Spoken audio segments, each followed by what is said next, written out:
If you're tuned into this, chances are you're driven. You seek out knowledge, you're chasing some kind of impact, and you probably know the metrics of success pretty well.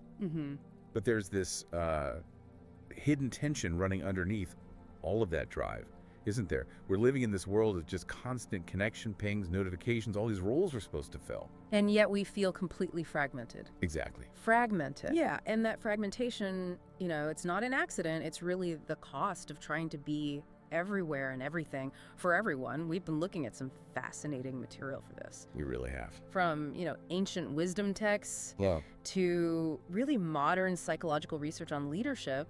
And they all kind of point to the same central problem. Which is? How do we achieve our ambitions and have genuine closeness in our relationships without, completely sacrificing the core of who we are? That is the mission. Yeah. We're not looking for surface-level productivity hacks today. Yeah. This is a deep dive into the architecture of inner clarity itself. We want to figure out how to stop performing presence, looking busy and connected, and actually start embodying it. To do that, we have to start with this fundamental misunderstanding that I think causes most of our stress. Whether it's in a marriage or a complex business deal, we confuse closeness with fusion. Fusion, okay, so that sounds like dissolving boundaries, right? Where one person sort of ends and the other begins? Exactly. We're kind of culturally conditioned to believe that to truly care for someone, a child, a client, a team member, you have to merge with their emotional state. To listen is to dissolve your own perspective. Right. To be there for them means erasing the boundary between your needs and theirs. Now, fusion sounds noble on the surface. It sounds selfless even. But the psychological sources we looked at are pretty clear. That kind of boundary erasure is actually destructive. Why is that? Because in that erasure, you lose your clarity. And if you lose your clarity, you lose your capacity to offer anything genuine. When you just absorb someone else's stress, you're just doubling the anxiety in the room. You're not actually reducing theirs. Think about that mountain lake analogy we came across. Okay, yeah. So I'm standing by this perfectly still water, and it's reflecting the sky, my own face, everything. But then someone else comes and stands beside you. And to see them more clearly, maybe to sympathize with the turmoil in their reflection, you lean in too far. What happens? You create ripples. Your own image just disappears under all that disturbance. You're not anchored anymore. And you can't offer a clear reflection back to them. And even worse, you might start, subtly changing your own reflection, dimming your light, shifting your posture, just for this idea of harmony. And that's the trap. Yep. That's the reliable colleague, the perfect parent, the partner who just never says no. Yes. When you abandon yourself to a role, you stop being a clear, distinct mirror. You lose the ability to give the most valuable thing you have, which is your grounded presence.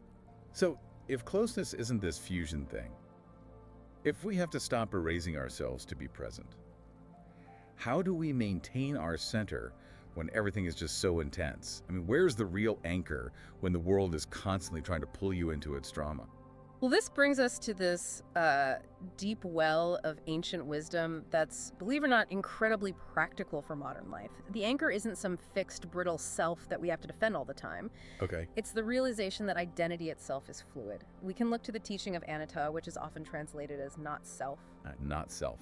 Now, for our audience, these are people building companies, leading teams, chasing very tangible results. That sounds a little abstract. It might even sound like an invitation to, nihilism?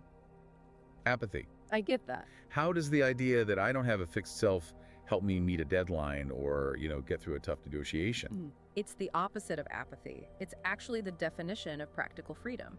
Anatta doesn't mean you don't exist. It just means that the fixed, rigid I, the one that feels threatened by criticism or destroyed by a setback, that I is an illusion. So what am I then? You're a constellation of constantly shifting thoughts, feelings, roles. They're like clouds moving across the sky. The work isn't to control the clouds, it's to realize that you are the sky. The sky that holds the clouds without becoming them.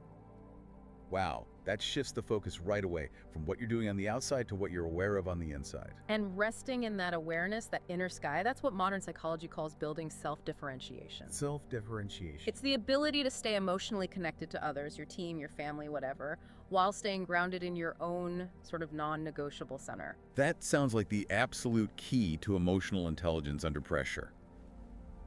But let me just push on that for a second. If I'm a leader, and I stay grounded and differentiated while my team is panicking, say during a market downturn, how do I stop that from looking like I'm cold or that I just don't care? That's a crucial question. Differentiation isn't emotional distance, it's intentional distance. The research shows that when a leader is differentiated, they can absorb the team's anxiety without collapsing into it. So they don't react by shouting or panicking themselves. Exactly. They respond, they hold the space, they provide clear strategic direction.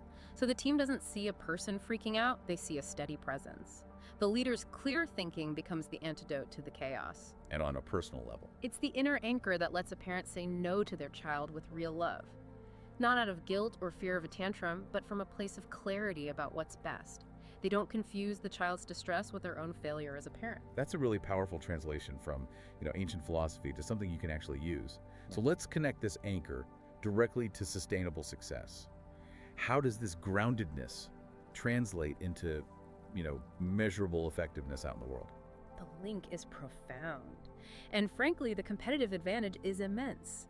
The more you practice staying present without fusing with all the external demands, deadlines, competitors, client expectations, the more effective you become. Because you move from reaction to response. That's it. You start leading from a place of authenticity and inner clarity, not from this constant need for external validation or approval. And this is how we interrupt that expensive autopilot cycle.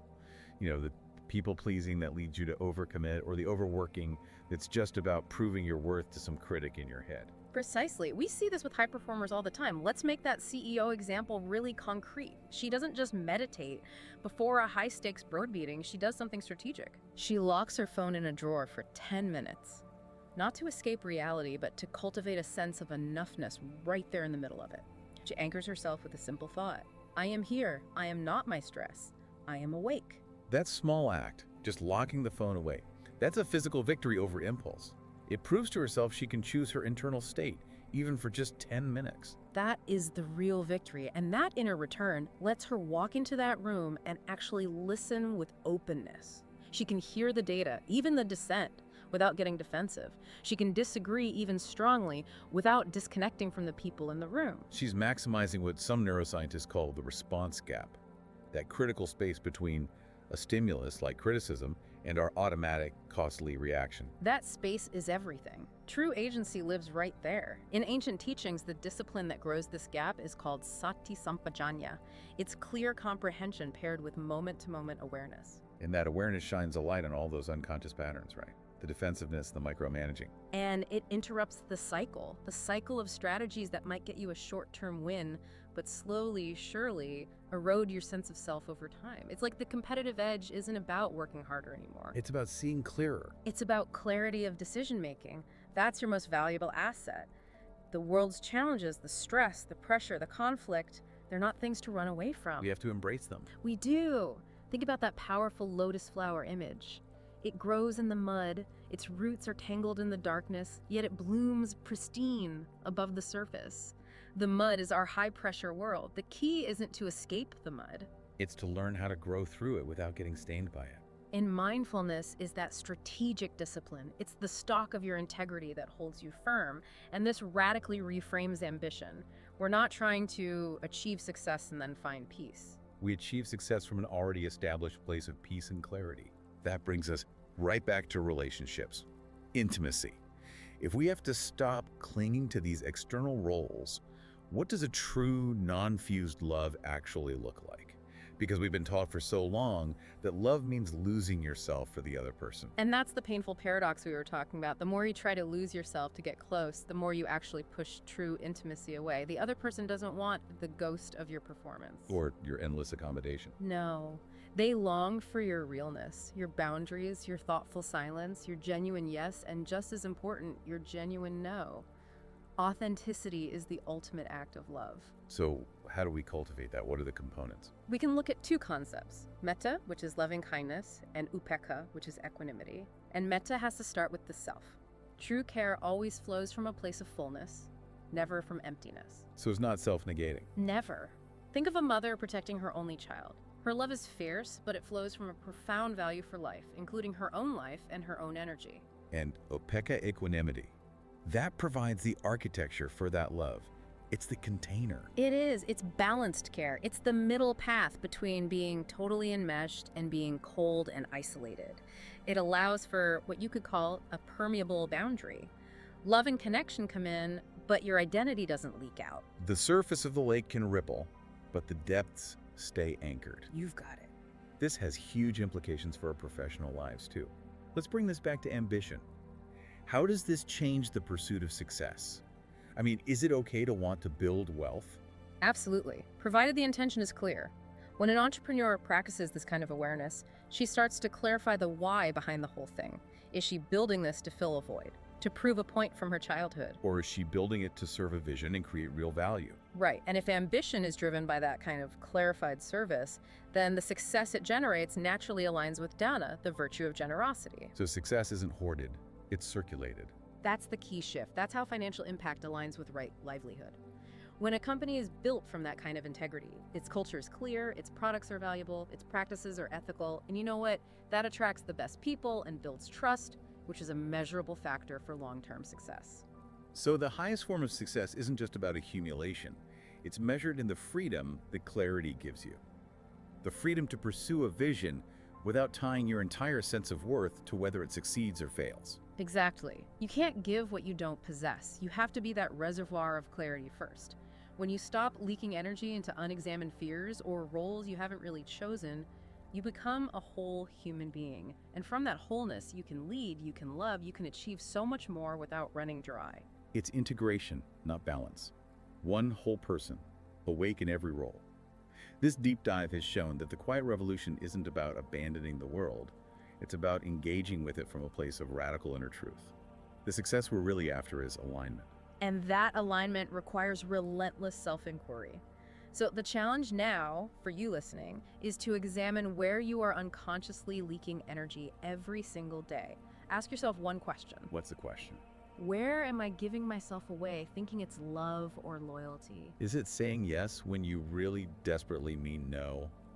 Editing your own truth just to avoid a little conflict? Or working late, not for the project, but just to prove your worth.